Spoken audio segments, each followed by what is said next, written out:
SDP, the Steve Dangle Podcast, with your hosts, Steve Dangle, Adam Wilde, and Jesse Blake. I just want to say that I am very upset that we have to do the podcast not after the Lightning game, but after this Blue Jackets game. And Jesse, you were just fact-checking Steve before we get into the whole segment here about his LFR, which was a one-taker and an early one-taker at that.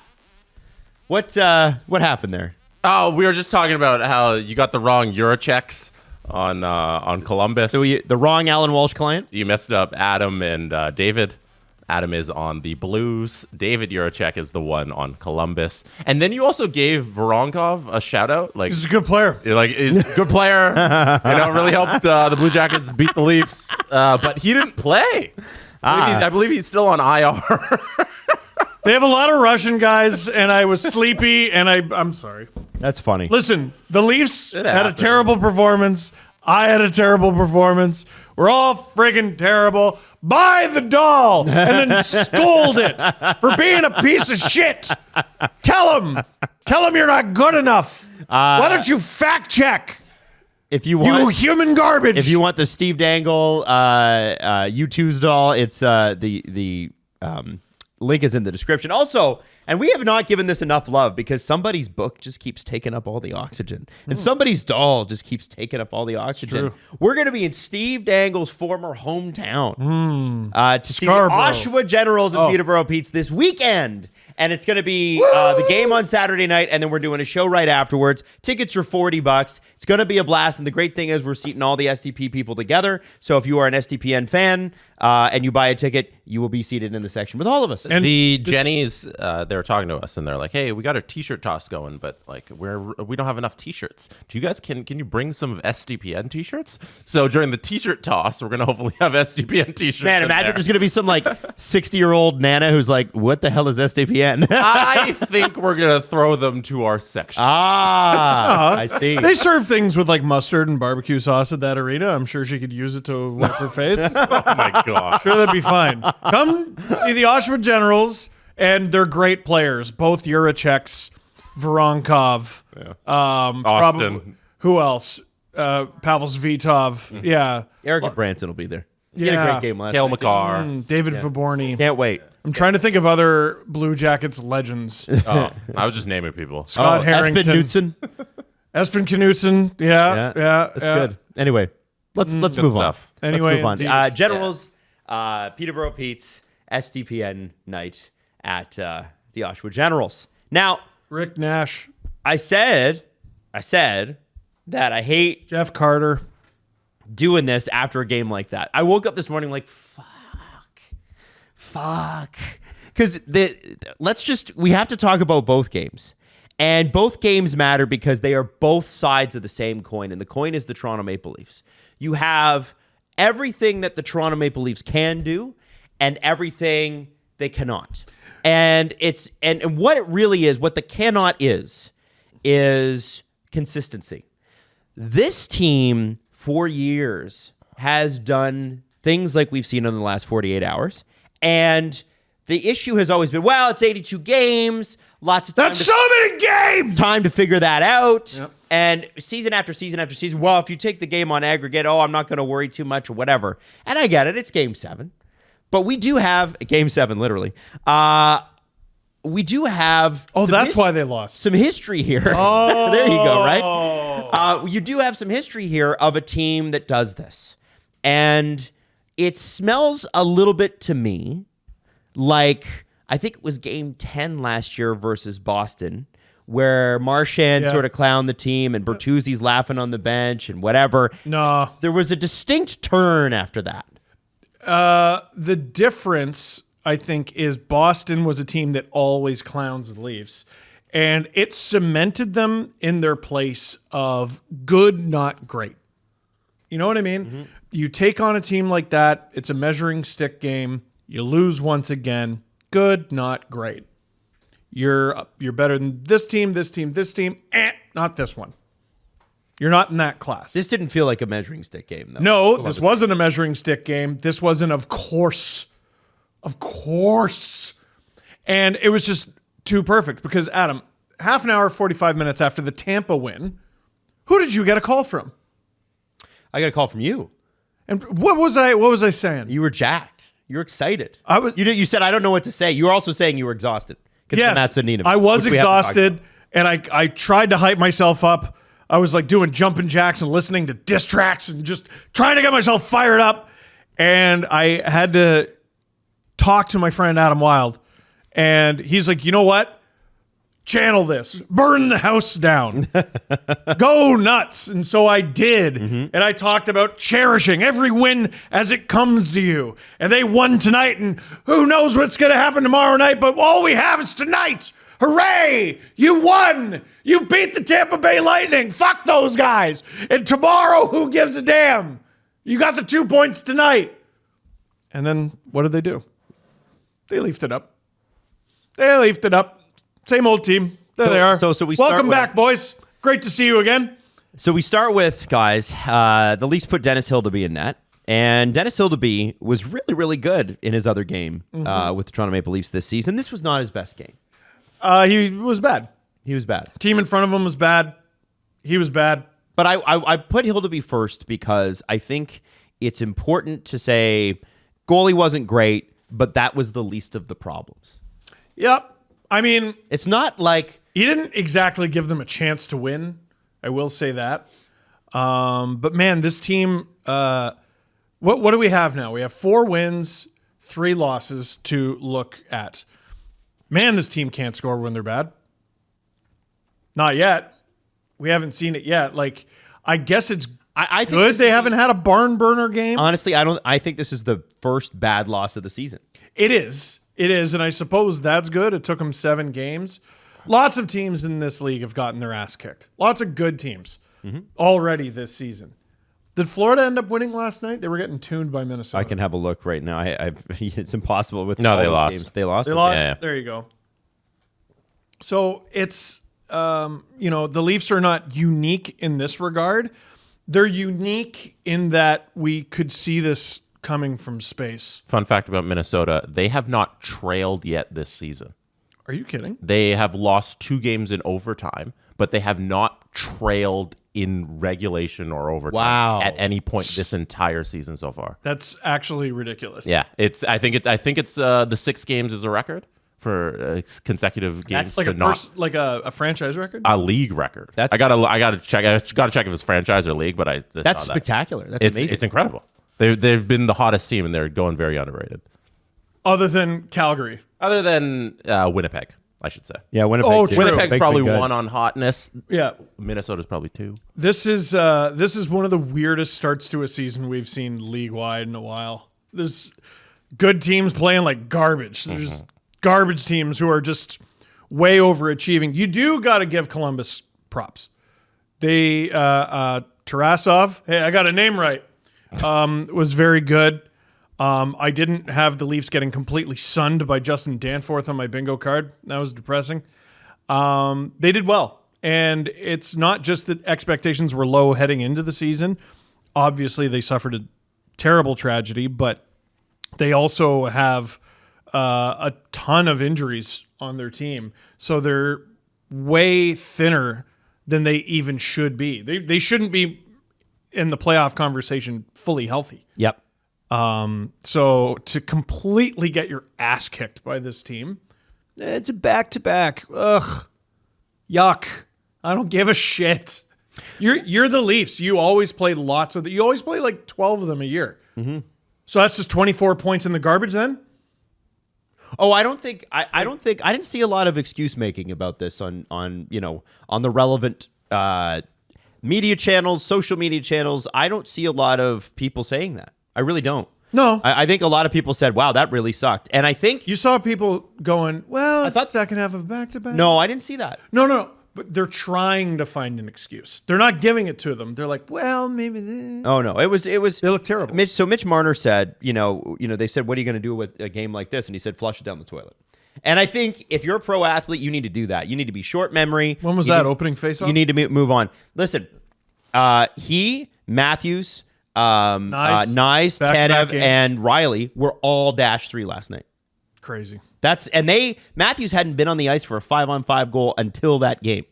And then he was on for 3. Yeah. Wow. It's rough. And I think there is, I don't know if it's a mentality thing, but I think we can all finally sort of admit now that this is a team that has taken shifts off, taken periods off, taken nights off. Last night, it was a night off. I want to say that I thought that if anybody looked okay last night, and the numbers back it up, was John Tavares. He apparently was the most effective by the numbers, and that's good. The guy lost 8 pounds last week because of this sickness. Jeez. So if you're wondering why John Tavares is bad, like we did a whole segment on it. I was like, Chris Johnson said that. I was like, oh, okay, so this guy's sick. This guy was really sick. Literally okay. 8 pounds. Yeah, that's rough, dude. It's rough. He doesn't exactly have 8 pounds to lose. No, exactly. So I'm thinking I give him a bit of a pass. I also, like, I get being upset, and I was upset watching this game, but I also look at this as we will be more upset about this game if the trend continues against St. Louis. Well, so this is the funny thing, right?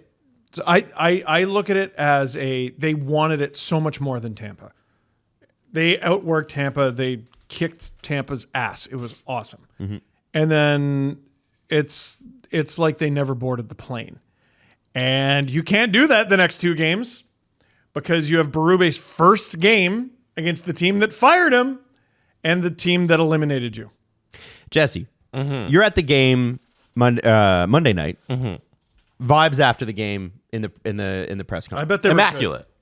You know the vibes are good because we were scrumming with, I think it was Nyes who was out there at the time, and like Mitch comes by because he's not going to talk to anybody, but he's swinging by and he's like singing a tune. I forget what song he was. He doesn't like, talk, right? He doesn't talk after. He talked after last night, which was good to see. It was him, JT, and Austin. You know, you get the. Well, if you're wearing an A, you have to talk. Yeah, you get there to talk. But like the vibes were immaculate. You know, they're all dancing. They're all having a good time after that game, and they were rushing out of the building because they had to be out of there by like 10:30 to go make their plane and all that stuff. So it was a big, hey, everybody get on the road and go do the next thing. So it was great from the locker room perspective. Like I don't remember a start to the season for Toronto where like 6 games in you say all 6 games they played well.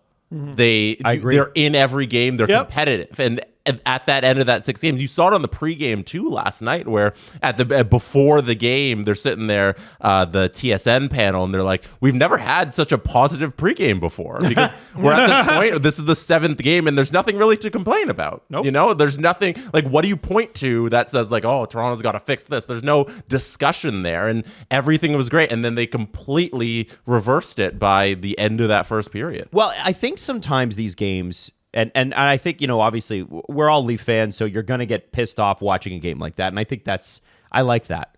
I think that anybody who's online today going, well, you shouldn't be mad. Well, listen, man, I'm a fan, and I'm gonna be happy when they win and sad when they lose, dude. Wrong place. Yeah. Wrong place, wrong number. Are you lost? Yeah. So show up at a Tim Hortons. You shouldn't be drinking coffee. Yeah. I don't think this is where fans hang out. Go be a narc somewhere else. Yeah. So that's true. I don't think anybody should be surprised that this happened. I'm just surprised that it happened so early.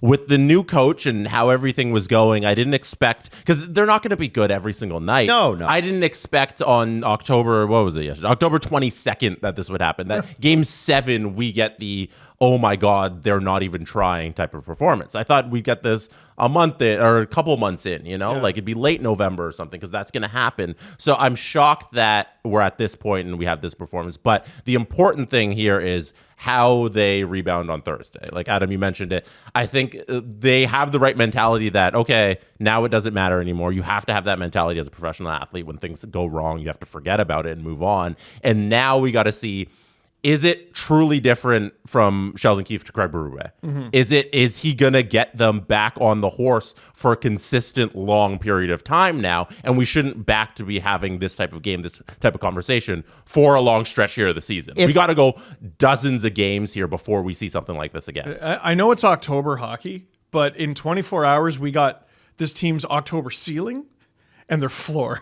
Yeah. And that floor's got to come up. So now we terrible. need a long run, a stretch of hockey where it's like, you're in this game, you're trying. Yep. You're not letting Columbus just go through the neutral zone, get to the net whenever they want the entire game. You're trying every. You can single lose.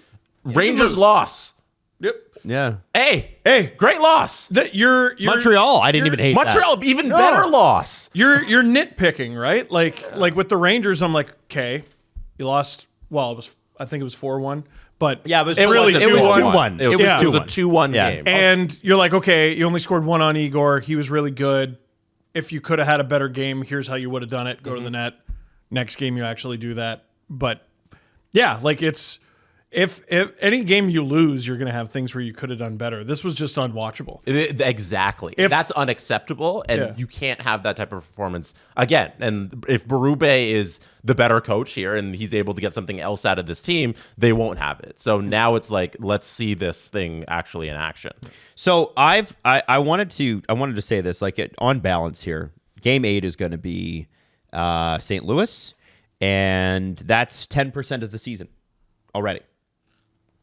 That's such a high percent of the season. It's not. But if you have a good game in St. Louis, right? If you have a good game, let's say maybe even win, and you should. That's nuts. You need to be beating teams like St. Louis. Not that they're not a good team, but you need to be beating them. I would say for 10% of the season, for that to be the first 10%, I'm really good with that. I remember when, the Penguins rolled into town without Gino and Sydney a couple years ago, and Evan Rodriguez had the game of his life in Toronto and just killed them. And people were like, oh, you're being too hard on the Leafs too early. It's like, no, this is a problem. I want to say that was before the David Ayers game. No, it wasn't. It was after. No. It wasn't the. No, it wasn't. Maybe it was. maybe It was I'm in my thinking of the basement. Sabres. It was in my basement. It Okay. wasn't. The reason I brought that up, so I have a whole chapter dedicated to. It's called Leafs Lament. You might be surprised to find out it's the longest chapter, but I was talking about the games leading up to Ayers.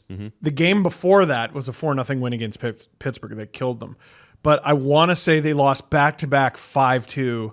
1 to Pittsburgh, and I think they were injured, and 1 to Buffalo. No, I'm talking about a something like 7-2 to Pittsburgh. Yeah. And you said people got on us because they're like, you're on them too early. Let them play. We're like, dude, first line. Bless you. You said first Bless line you. center Evan Rodriguez. You Bless let them you. beat up. Listen, you're but getting hold on. into heaven first. You're being too hard on the Leafs.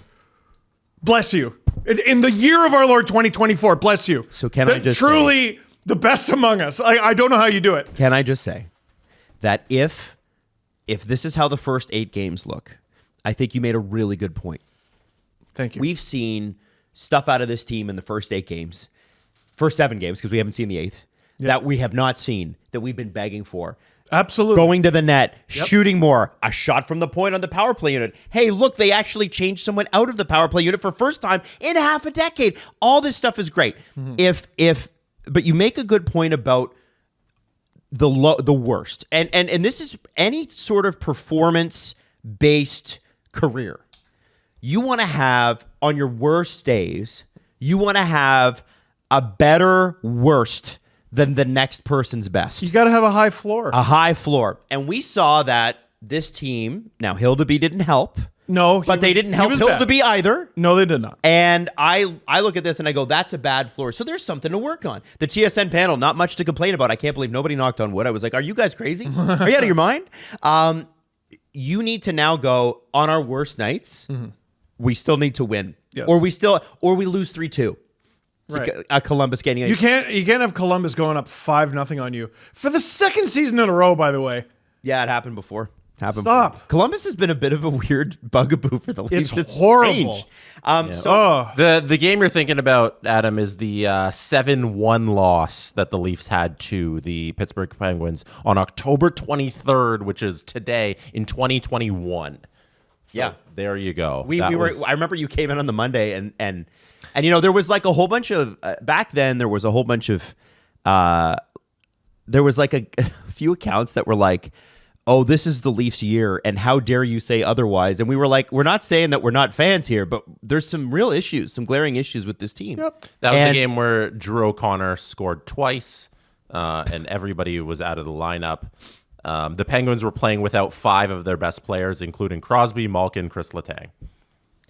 So that was... Crosby, Malkin. Yep. Dude, we don't need to relitigate Evan it. Rodriguez scored his 3rd goal. Jason Zucker and Brian Boyle also had goals, and yeah, they got shit kicked. This is what I'm saying. Like It's this game. It's the Anaheim game from a couple of years Oh, ago, yeah. where they go out to the West Coast. Yep. They get completely dumped by the Ducks, and you come back on, you're screaming and Also early. It All was- of these games I are believe early. that was early November, and we were like, "This is unacceptable." And you're coming on screaming, and then people Drew O'Connor, by respond the way- and they say, "Yeah, that's unacceptable," and then they lose in the playoffs, and you're like, "Look at these losses." Drew O'Connor, by the way, 27 career goals. This was the 2021-22 season. Mm-hmm. How many goals did he have that season in 22 games, Jesse? He had 2 goals that night. It was 6. 3. Oh my god!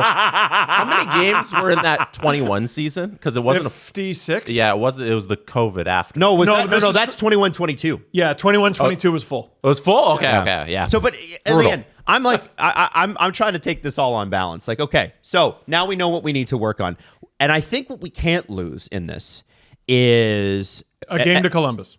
true. Oh, sorry. We can't lose the performance that they had against Tampa. Yeah. I know. I know. To me, that's the best 60 minutes of hockey I've ever seen the Matthews era team play. It's the happiest I've seen this fan base That was in quite some time. because not only was it a good win, and this is something that we talked about during that Evan Rodriguez season. I said, hockey's also an entertainment product. And that team was not a fun team to watch.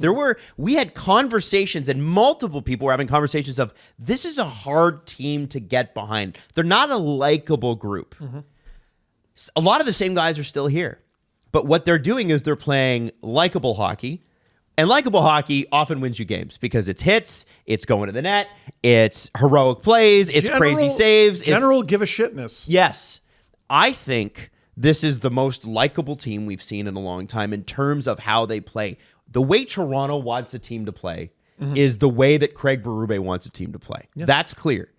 So we've Adrenaline seen hockey. in that Tampa game, from minute 1, Domi winning the faceoff, going right in to the Tampa zone. And I think Tampa had, in the first 3 minutes, and Jesse, you can correct me if I'm wrong here, from what I can remember, the Leafs put 3 shifts on the ice. Tampa got it into the Leafs defensive zone a couple of times in that first 3 minutes, and it was immediately back out and on the. It's 3 minutes of essentially 5-on-5 power play time for the Leafs to start the game against Tampa. Tampa did not show up. They didn't, but Yeah. I The also Leafs think ran them out of the they building. were not allowed to show up. No. This team is really good. But And the I only would thing about categorize that is the- on aggregate, the Leafs are like net 0. Like, because now we have more context for how the season plays out, and the next night is the complete opposite of that performance. So I can't be like, Tampa's awesome when I know the next night is complete opposite. I feel like don't the look at it that way. aggregate's kind of, hey, now we got to move forward from where we were. I don't see it as a net 0. I see it as a definite. Oh, that sucks.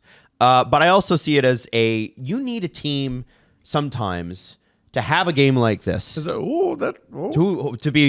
remind themselves, you're not fucking Jesus. You're not walking on water. Wow. You guys are not perfect.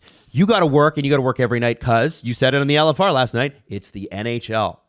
And There are no easy nights. there are no easy nights. What if they didn't have that game? What if this game didn't happen on Tuesday, I think- and instead it happened later in the season, was not as bad, and it didn't come off of that performance? That's where I'm disappointed. I think you're right. I can't dispute that. And I think that was a disappointing effort, but I do think, okay, now you've given them something to focus. Sometimes you learn more from your losses. And what I hope they learn from this is that they're not infallible. They had a great 6 games to start the year. Game 7 stunk. Game 8 better be good. I learned how good Anthony Stolarz was, and he didn't play a minute. Man, he's good, huh? Like I wonder how much of their hot start, well, hot-ish, 4-2, heading into the Columbus game, how much of that is just Anthony Stolarz being a well above league average goalie? Yep. You know the what I mean? best goalie based on goals saved above expectation. Dude, he He's rules been so number much. 1 in the season. God, I love him. It's been I great love him stuff. so much. The Joseph Wall stuff is very sketchy. It looked like he was kind of trending towards playing on Tuesday, and then all of that got nixed. So this is still a just day by day thing. It's I very odd. almost wonder, and this is full conspiracy theory, if they looked like shit like throughout the day, and they're like, we can't do this to Joseph. Sorry, kid, you're going in. Like, we can't risk this being Wool's first game back. Have fun. What? And they just throw Hildeby right to the Wolves. All right. Wool, I believe, is from St. Louis. That could be his first game. I don't know But if it's they're not making decisions based on that. It's in Toronto, I feel like. Oh, I thought it was. Oh, you're right. Yeah, I got. no, they're back home. I got offered tickets and I can't go. Yeah. No, that's we were talking about the weird wonky schedule where it's you play Tampa, you fly out Tuesday or Monday night to Columbus, you play Columbus, you fly out today, you come back home to Toronto, and then you're back in Toronto. It's a bizarre And then on schedule. Saturday you're in Boston. Yeah. Yeah, you fly, so you come home for the one game against St. Louis. So- It's very odd. This is why I didn't want to hear any of the. Well, maybe they're tired. No. I'm like, cool. This is game 2 of 4 games in 6 nights. So you better get untired real fucking quick. Yeah. It's the NHL. Your schedule is not much different than anyone else's. I have no sympathy. They've also had the last week to prep for this because they had so much time off last week where you had the 4 days off and then the Saturday game and then day off and then you got Tampa. So you had all this time to what's coming. You know what's coming here. So there's no excuse. I think looking ahead to St. Louis, one of the things that I think has plagued the Leafs, and I think part of this starts from the guy that had them when they were young, which is Mike Babcock. Is Mike did weird things, and the thing that always sticks out to me in my mind is you didn't put your starter in when Tavares returned to the island. It's such an underrated blemish. It is, and I think that a game like that game was like a WWE feature, like pay-per-view. 50,000 people in that arena. That's what the Islanders fans made it sound like. It was crazy. And for Mike to put, who was it? Garrett Sparks? It was Garrett Sparks. Yeah, that's Mike Babcock being an asshole. Yep. And Mike Babcock is an asshole. And there have been multiple reports about Mike Babcock being an asshole. And not only was he an asshole in that moment, if you're an asshole, you better be a good coach. That's a bad coach. And what he did, and I think the players need to take some blame here on what's happened since, but you had a really young, impressionable team. That team was like, you got to remember, Matthews and Marner were like 21, 22, right? Oh, even younger. Oh, the Tavares one? Yeah, they were around. And so he puts fucking Garrett Sparks in Just to and get is like, yeah, no, it'll be fine. That game was close until about halfway through. And the fans took over. And my point in that is that there were times when Mike did things like that where he intentionally was like, I'm gonna fuck this team. My own team. He literally, And as close to point shaving as you can come. Totally. Yeah. I don't even think he was trying to fuck over the team as so much as like individual people. Yes. I feel like he had a Kyle vendetta Dubas, against his people. boss. Yeah. He was trying to. Yeah. Okay, I'm gonna put Nick Patan in positions to fail. See, told you. Well, Nick Patan also got him fired, which is nice. Yeah, good. I'm glad. But I deserve think it. I think in big moments like that, when you're young, they leave an impression. I don't think that I honestly believe this. Tell me, go back and watch the replay of that game. Tell me that wouldn't have made a mark on you, because it would have made a mark on me. I agree, but and I think in big moments, and then Sheldon came in. We always talk about this. Sheldon was like, "Hey guys, we can do this," Rah, rah. and the team responded. And then it was the COVID year and blah blah blah. All of that is to say, this Leafs team has had some scars. They've had some. Hold on, just boy, listen. Babcock was a long time ago. No, but the finish. core guys are Okay. still there, Steve. Yeah. And so now it's going to be about, and I'm trying to help your point on the LFR here, Oh, okay, we'll do it. which is What are you waiting for? Berube's job is to beat the identity of the Toronto Maple Leafs out of the Toronto Maple Leafs. And I think the identity was formed by a real miscalculation in bringing Mike Babcock into it seemed like amazing at the time, but in retrospect, this guy was playing mental warfare as a 55-year-old man on like a 19-year-old Mitch Marner. What a fucking stupid guy to have running your team. And This is I a think good discussion to have with a lot of Blue Jackets fans listening. Oh, I'm sure that. Listen, Blue Jackets fans, they dodge Trying to the bullet big there. dog a young player for no good reason. Interesting. So I look at this and I go, okay, you've lost a bunch of game 7s and a game 5 to Columbus. you've had you've faltered in big moments. And this isn't a big moment. It's game 8. No. But it is a big moment for Craig. Oh, and they have responded to Craig. The Blues game. Yeah. Sorry. They've responded to Craig. They've taken his and Matthew said last night in the post game, yeah, it's going to be a big game for Chief. We want to bring our best. I will be very interested to see. Can I bring up just to circle back on the Babcock stuff? Sure. Because Kadri's book came out, and he wrote about the Mitch Marner incident, about how Babcock made Mitch rank all the guys and everything in the locker room and how that storm. And in his book, CBC had the quotes from it. Nazem Kadri wrote, he tried to defend what he'd done. They ran into the locker room and they talked to him. Him and Bozak ran into the Babcock's locker room and they talked to Babcock. And Nazem Kadri said, he tried to defend what he'd done to explain the thought process behind the exercise. There wasn't much he could say. And in the end, I think he realized he's made a mistake. After that, he apologized to Mitch. We'd pretty much made him. You just don't do that to a rookie. But the key point after that is that Nazem Kadri wrote, the whole point was to embarrass guys, and it made for some awkward conversations between the players and the trading staff. Once you break that trust, it's hard to come back. Here's a former player writing in pen, in paper, printing it in text. Babcock tried to embarrass his own employees, his own players, just blatantly. It's a terrible thing that he would do time and time again as head coach of any NHL team. Imagine, we run a business, right? Mm-hmm. Imagine Maddie, how old are you? 24? 24. Imagine Maddie's 5 years younger than she is now. And I'm going to you know what I'm going to do today to get the best out of Maddie? Fucking embarrass her in front of everybody on staff. Mm-hmm. You know what? That's insane. I know we're trying to sell the CJ show. Let's intentionally make it look like shit to everybody for reasons.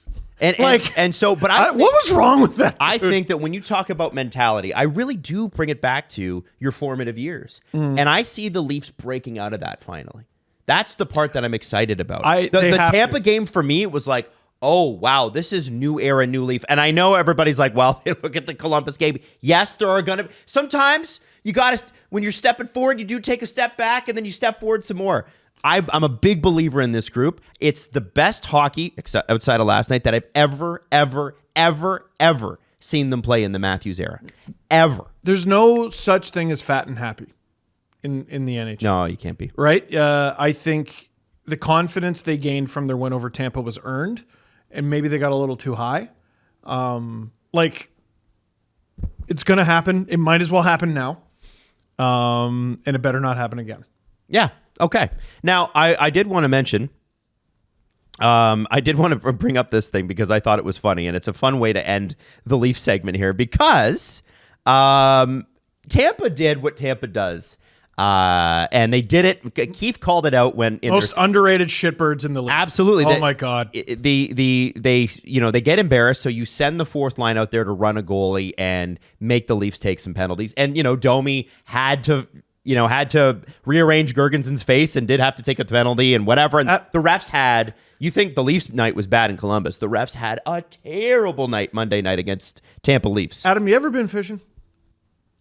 Yes, a few times. You ever caught a fish and gone, have I caught this one before? That's Max Domi. Yeah.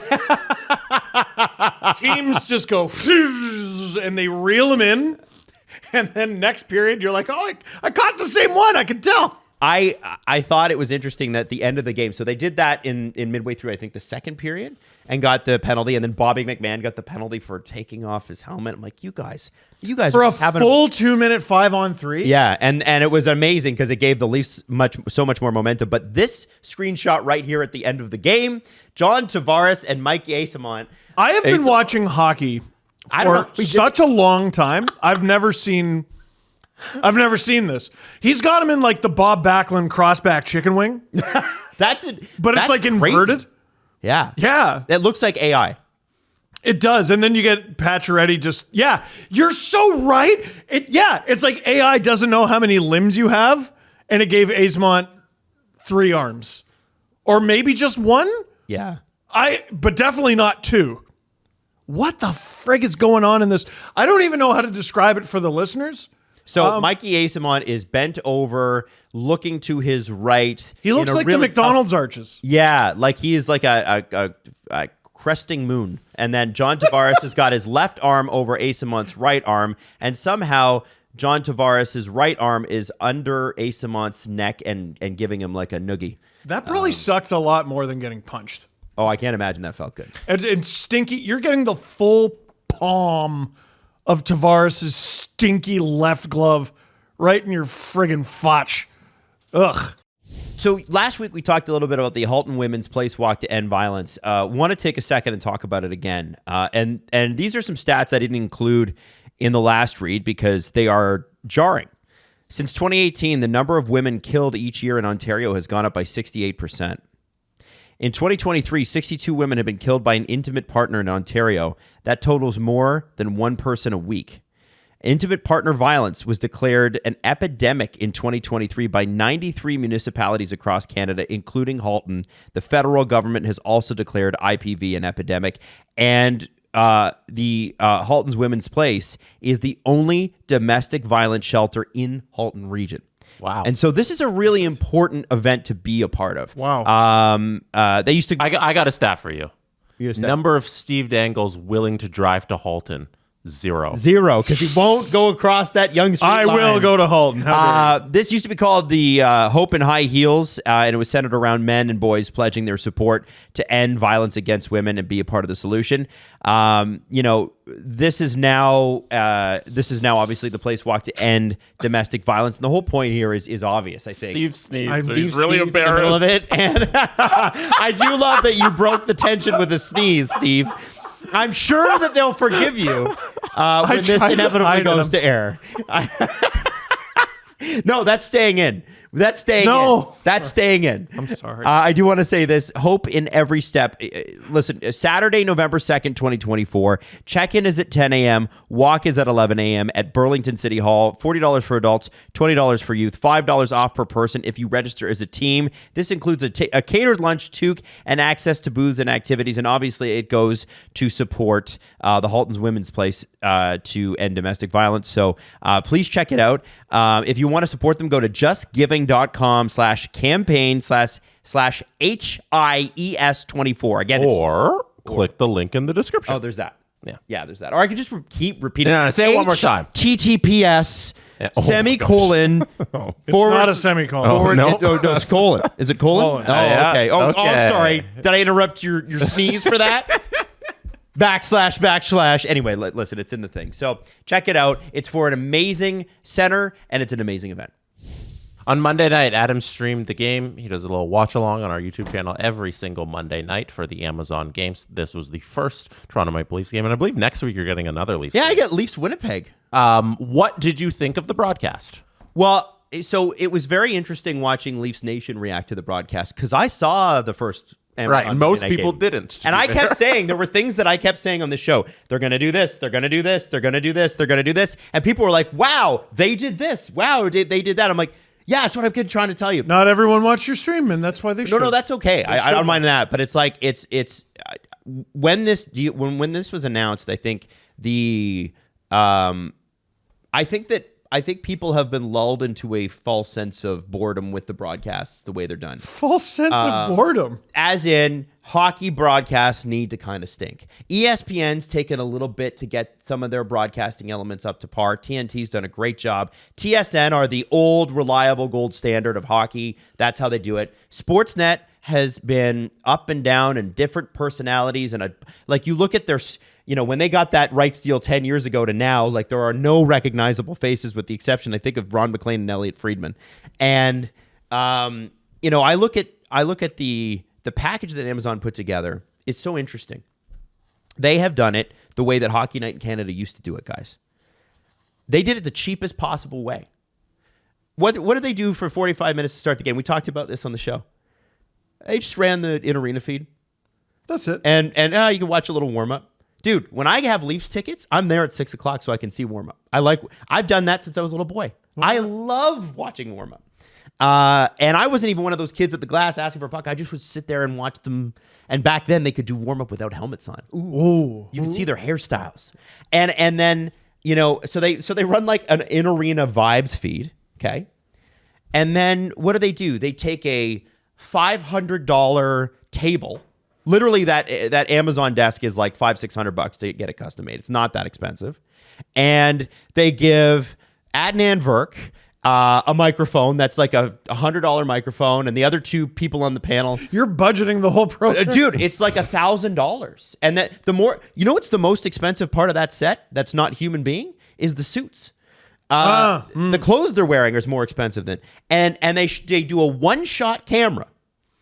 And here it is. Yep. Game. This is what Hockey Night in Canada used to be. If you go watch, and I said this on Monday, you go watch a feed from like 1981. There's actually a game where like Lanny McDonald's making his way back into Maple Leaf Gardens for the first time after being traded to the Colorado Rockies. And they literally have a camera out there following him in. And you look at it and you're like, wow, Maple Leaf Garden was kind of a piece of shit. Like, it was really bad. Like, wow, holy. And Amazon, what they're doing is nothing fancy. They've got good people who are talented and have a nice background in the game, a lot of former players, a lot of people with American sports experience. And what they are doing is they're going, we're going to take you into the game and we're going to let the vibes carry it. Yep. And you had, after the game, they're in the crowd and the crowd's chanting, "Where is Stamkos?" It doesn't matter what Adnan or Mark Messier or anybody else are saying. You have the crowd of Leaf fans going, "Where is Stamkos?" And that's good enough. That, and by the way, Montreal was the same. Montreal was the same broadcast. They are going to have a mobile studio the entire season. And this is what I think was missing. It was when Sportsnet got the rights. I remember sitting in the audience for this because I worked at Rogers for that time. And I think actually you hadn't been hired yet, and Jesse and I were there because you did the prep sheet. Remember? Yes. And they Nobody were like, read it. "We are going to have." No, they didn't. No. We are going to could have a 5,500 square foot sound stage studio at the top of the CBC. And if you've never been to the top of the CBC, most people haven't. The studios are huge. It's huge. World class. Huge. And we're going to have multiple levels, and you're going to have the digital ice, and you're going to have this, and you have that. Remember the puck wall? Yeah. They used that thing for one season. Never used it again. It sat there for years, just mothballed. And it's because you tried to do too much. Amazon's coming in going, "It's a hockey game. You're here to watch the hockey game. Yep. Here's some people who can talk about the hockey game, and we're going to bring you in." And it was amazing watching the reaction online from Leaf fans. I think Montreal fans had the same thing, which was like, there were people who were like, if I saw the reaction to the Amazon broadcast and I worked at one of the other networks, I would quit. Like, it's such a different No, vibe. if you quit, you don't get your giant package. That's the thing, right? Yeah. And I don't want to overstate it, but honestly, guys, like, this is what the fans have been asking for. Just make it fun and easy and accessible. And by the way, there are reports about the loudness of the arena, and part of what Amazon has wanted to create is the feeling that you're there. And so the microphones that they have in there are apparently far more sensitive than what Sportsnet and TSN have. So I have a question for Jesse that I meant to ask him a couple weeks ago, and I forgot. So the home opener, yes. when they were announcing the players, on the broadcast, you could hear a pin drop. Yeah. It sounded like no one cared, no one was interested, it was dead quiet. Was it like that in the building, or was it the way it was mic'd? The home open, to be fair to the fans, the home opener intros were planned poorly. In that there was a lot of dead time before that, in that they had a bunch of, like, they have the new thing on the ice where the ice has all the graphics, 3D graphics and all that stuff, and then they had it was like a band to kind of come out and play, and they had all this stuff going on, and it dragged on a little too long. But at the time they got to announcing players and everything, it wasn't hype. So I feel like a lot of people were blaming the fans for that, but it felt like any other game where they were just announcing the players, and it wasn't like the home opener. They're coming out being all loud. So I don't. They were a little quiet during the home opener, but I don't blame them for that. Okay, But the atmosphere on Monday was incredible. It was good stuff. And it's funny during the infamous Game 3 versus Boston last year, and I say infamous because Joe Bowen was saying, the Leaf fans are dead and blah, blah, blah. I remember being really pissed about that because I was there. Jesse was there. Yes, we were. The crowd was loud. The game sucked. Yeah, there was no reason to cheer. It's not our responsibility to get the guys up for the game. Like, the game was just a lull, and the Leafs didn't show up. And so, when I saw after, and I'm glad you pointed that out, Jesse, about the openers. When I saw people again, media people especially, going in, oh, the crowd was dead, and it would be really nice if these stop. Monday was a concert. Stop. Yeah, I was Monday there was good. during Game 7 in 2013, and there were 25,000 people out. And that's before they had the barriers and stuff. You just showed up. You mean outside the arena? Outside the arena. Oh, Maple Leaf Square. Right. Don't fucking tell me that arena isn't loud when it deserves to be. But also, and we talked about this on the stream because somebody asked me about it. I said, don't pretend that the Leafs history hasn't happened. Of course people are sitting there anxious. Yeah. Of course they are. They've been hurt so many times. There's a bunch of fan bases around the NHL I do look at and I go, what are you so mad about? And then whenever the Leafs lose, I'm like, yeah, all right, fair. Sabres fans, I'm here going, I think they're doing some good things. Just give them some time. And their fan base is like, fuck you, give them time. And I'm like, yeah, all right, that's fair. That's actually very fair that you say that. It's fine.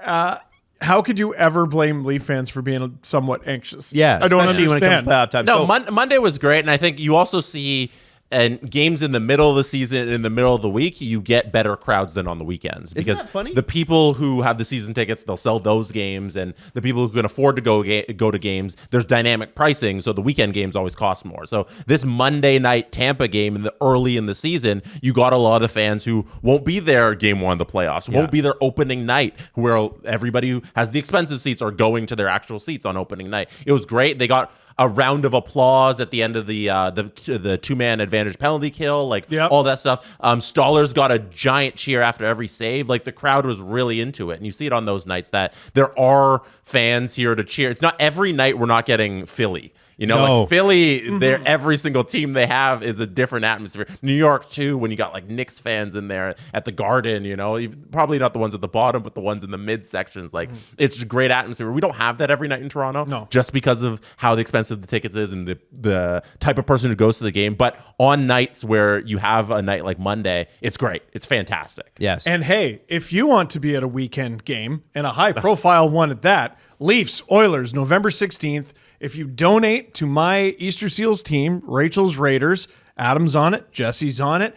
If you donate any dollar amount to anybody on the team, you are automatically entered into a raffle for a pair of tickets to that game. There you go. Please do it. So yeah, I love what Amazon has started to do. And again, they call it the KISS method. Keep it simple, stupid. Simple.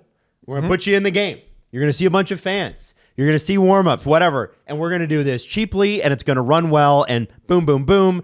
And I think sometimes, too, there's been a real lack of competition in this country in a lot of sectors, and hockey broadcast is one of them. And I think that having a third party in here is going to keep everybody on their toes and make everybody better. Competition makes broadcast better. I think if Amazon keeps eating their lunch, Sportsnet's going to have to figure out a way to get better. It's interesting because they went young and somewhat inexperienced on a lot of spots on the broadcast, but fundamentally, play-by-play, John Forsland, elite. Rinkside reporter, Andy Petrillo, friggin' elite. They've done a lot of things up at the tippy top. Having Sundin on when he shows up in North America once every 3 years, in your first game in Toronto, is pretty cool. There's a lot of potential here, and starting really simple is good because, and again, I don't want to sound like I'm shit talking Sportsnet, but they tried to pull out. Listen. Let's just be honest. Is anybody out there going, man, I can't wait to watch the Sportsnet broadcast? I enjoy Let's just be TSN honest games. about it. And it's not because I don't love the people there. Yeah. I think that there is a managerial decision to go, here's what we want. And the producers and the talent don't have a choice. This is what they want. But what I was going to say is, they went, we're going to do this and that and that and that and that. And when it didn't work, all that was left to do, because you can't add to what is already too much. Yep. So you strip. And then after a couple years of doing this, it's like, all right, so you're a couple years into this and you're giving us less now. Do you plan on building that back up? Still no? Okay. So what do you do? Right? Whereas Amazon can start here, and if they want to build on that and add to that, they can. Yeah. Is what I'm saying. Yep. No, it's a good point. Next Monday, Adam's going to be back streaming. As we mentioned, it'll be the Winnipeg Jets versus Toronto Maple Leafs. It'll be in Winnipeg. By the time we get to next Monday, will the Winnipeg Jets have lost a game? That is the challenge on tap for Adam and Steve. They play Seattle tomorrow night in Seattle. They play Calgary Saturday night. That's going to be a fantastic hockey. Winnipeg, Calgary Saturday How night. did that become a huge game? Right? Wow. Saturday night, Calgary, Winnipeg, and then Monday they play the Toronto Maple Leafs. Damn. October 28th, Adam's next stream. Have the Winnipeg Jets lost? Steve. Yes. Oh, Adam. Yes, but not in regulation. Oh, good answer. Good answer. They will. They'll get beaten by Calgary Saturday night in overtime. That's what I want. Oh! I want hockey night in Canada. Flames, Jets, OT, wagon. And Hell yeah. you're picking the Flames. Yeah. Yeah. And then I wanted to go back to the other hottest team in the National Hockey League, the Minnesota Wild, just so I can clarify their hot start. It is a franchise record for the longest consecutive not trailing streak to start a season, but they're only second all time. So they have a chance in the next couple of games to pass the all-time record. Wow. Currently, the Wild haven't trailed for a single second. That's 360 minutes of regulation time. The longest streak to start a season without trailing is the Boston Bruins in 1969, 1970. They went 457 minutes and 21 seconds, which is approximately, I think, 7.9 hockey games. So Minnesota Wild, I think, got to go about 2 more games, and they can beat that all-time record. That was from Michael Russo's article in The Athletic. So the Wild are doing something that hasn't been done since Bobby Orr did it. Yeah. Stupid. The Jets and the Wild, unbelievable starts to the year. I didn't expect that at all.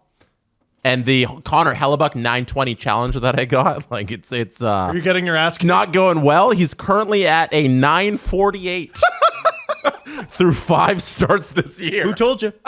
Who told you? That's Connor like Hellebuck, best goalie in the league. Undisputed Vezina frontrunner, right? Dude, every year he's in the Vezina conversation. I know. Well, they haven't lost. I hope so. Connor Hellebuck is a fucking god. And he doesn't get enough media coverage because he plays in a small market, but he's a god. You're probably right. He's a fucking god. What Shesterkin is going to make, he deserves.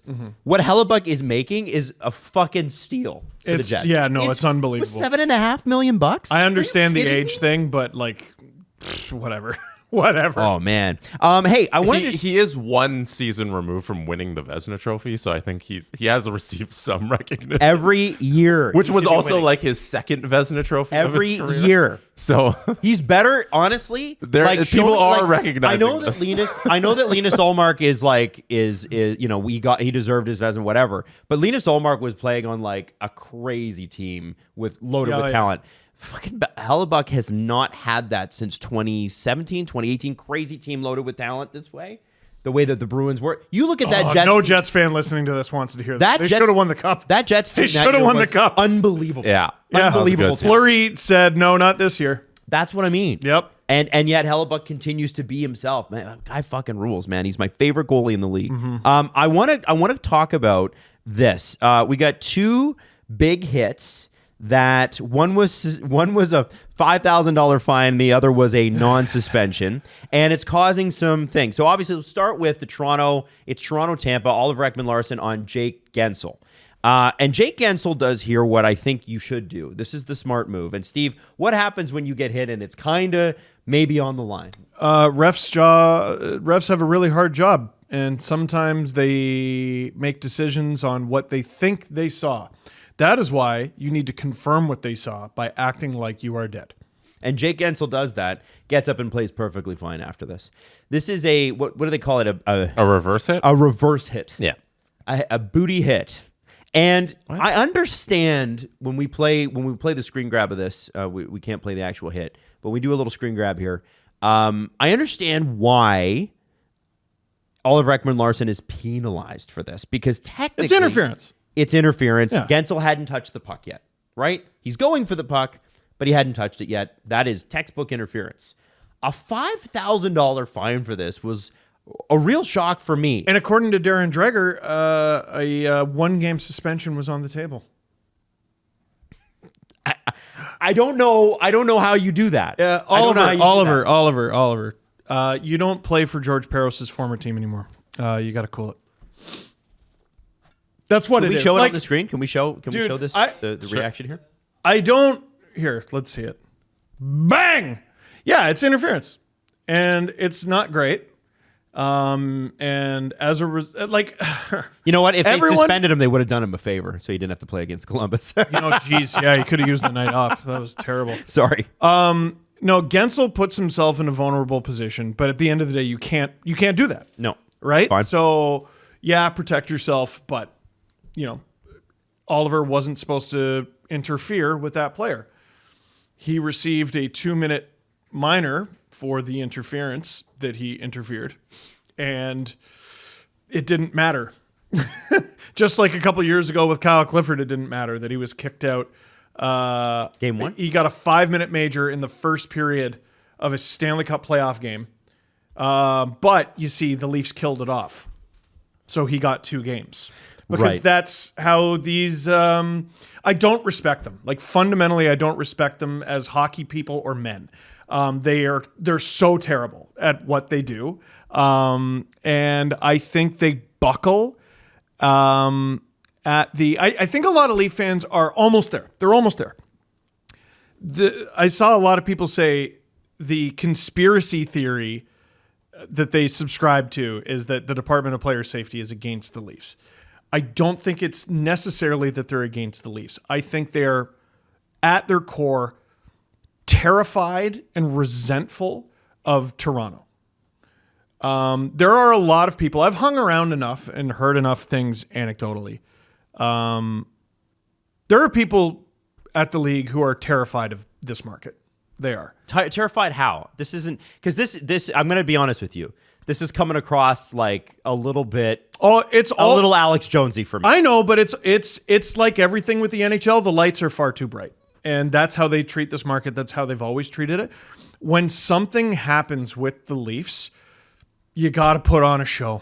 You got to put on this big fucking show because it's Toronto and it involves the Leafs. And it can't just be a, what is this? What isn't this? Let's just have a normal punishment. A lot of people are like, oh, it's because Peros got knocked out by Colton Orr. I don't believe that it's that. I do think he has a clear inherent bias towards people that he's played with and organizations that he's played on. But when it comes to Toronto, you've always got to make an example. You've always got to put on a show. And the fact that things have gone completely unpunished and they even thought about a 1-game suspension here is a complete joke. Especially given that OEL has what history does he have being suspended? Good Lord. And we were talking to some people yesterday about the bright lights of when an incident happens with Toronto, when an incident happens with New York, and to a lesser degree or a similar degree when something happens with Montreal. And then a gift plops right into our lap that night of Trouba hits who was the Canadian who got knocked out? Justin Barron. We're getting to that next. Just a bit, right. So you see that and you're like, all right, it's showtime, George. Just shut the lights off. Now this is off the stage. Now I have to be honest with you. I think this hits clean. Yeah, and it was real clean on the ice. I think this hit is clean. Very clean hit. I think Barron's down low, and I think Trouba's a big boy. And the way that the rule book is written, I'm not saying if you want to talk, you want to debate whether this is headshots are good for the game. I'm with you. I don't think they are. But I look at a hit like this and I go, Barron's low. And the way the rule book's written, It gets him directly in the head, though. the way the rule book's written is if the shoulder is coming through, and the head is low, but it's not up. If it's not a targeted head, which this isn't, then it's a clean hit. And so here's the thing: this whole I want you to understand something about the rule book. The rule book needs to be changed. Headshots are illegal, but they're not. Headshots, targeted headshots are illegal. Headshots are not illegal because what's happening is you see where Barron's knees are, right? They're in an L shape. He's bent over. He's mid stride. Trouba's there. He's put himself in a vulnerable spot. And it's Trouba, right? Yeah, he also has the puck. Yeah. I think this is the key difference. That's just that's just a monster hit by the NHL rules. I can't see a world. Yeah, I think we all agree with you on that one. Like it's Trouba being one of the best body checkers in the National Hockey League. I saw some banter about the elbow because his elbow comes up, but the point of contact, it's clearly tucked, like perfectly. Yeah, he follows through, but like he's coming through. Aren't you with allowed? The side of he's coming Like- through with the side of his shoulder there. Yeah, and he's off his skates, but it's after impact. Right. Listen, it's It was a big hit. I struggle with it because you don't like seeing that outcome for Barron. But this is one of those cases where I'm looking at Trouba and I'm like, what are you supposed to do? I look at the OEL thing and I go, okay, it's interference. That's the key difference. He was given an interference penalty. Yeah, and I agree. I think the Trouba hit's clean. The OEL thing just does not make sense to me. And this is stuff that happens regularly in the NHL. Yeah. It was a very odd. It was like that OEL hit. I'd already forgotten about it. And then all of a sudden it was announced it was suspended. I was like, or not suspended, fine. I was like, what? I know. That's a bizarre one. And again, it comes down to this is a group of guys, and Ryan Getzlaf has just joined. He just got here. He just got here. Oh, I just joined my friend's friggin' department. By the way, Ryan Getzlaf, who was probably one of the most violent hockey players. And It's honestly, it's hilarious. I think it's a fine. So it's just an echo chamber. if this is a brutal. bad example, but if you had a judge, if you picked a judge in the criminal justice system who was a guy who's like, hey, this guy's fought a lot of people outside of bars, like, he'd make a great judge. That's how they're running it. shut up and eat your slop. It's crazy. Just continue to eat your slop. So- Maddie, did you have something to say? I was just saying, like, these things can be complicated too, right? Like, how big is the guy that he's hitting?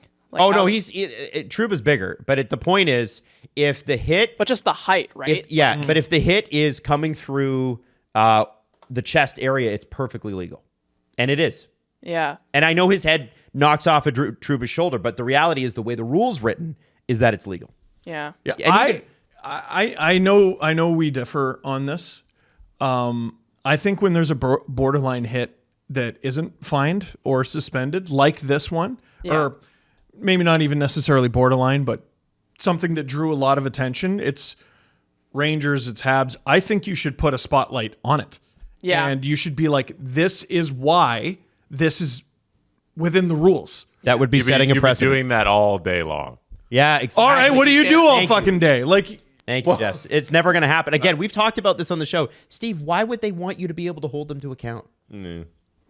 Why would you want to set a bar? oh, if you're because it's always good to treat your customer base like adults. that's how they vote? Yeah, but it doesn't make sense to explain legal plays. Yeah. Like that is, then everything that happens on the ice you're supposed to explain. That was a limit goal. It. You limit it to, like, I don't know, one a week or something. Listen, help people understand your sport. That's an investment. If you got to hire a couple extra people to work on this, for God's sake, do it. Stop this shit. Stop. Like, every time this happens, unless there's a suspension, then we get those wonderful breakdowns. Yep. You're just left pissing in the wind. I think it'd be nice for the breakdowns with the fines, like, as well. Like I OEL, totally agree. OEL, there's no breakdown video. It's just, hey, he's fined, and there's no other explanation. I'd like that. That'd be Here's great. why this is illegal enough to be a fine and not illegal enough to be a suspension. Like, yes, I understand why that's hard. You work for the NHL, and I don't actually care if your job's hard.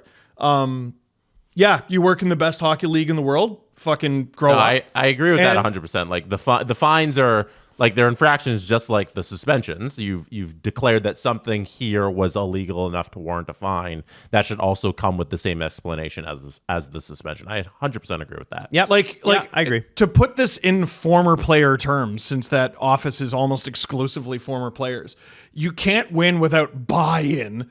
And I don't think you can have fans that are going to be the best fans for your league possible, business-wise, if they're not bought in.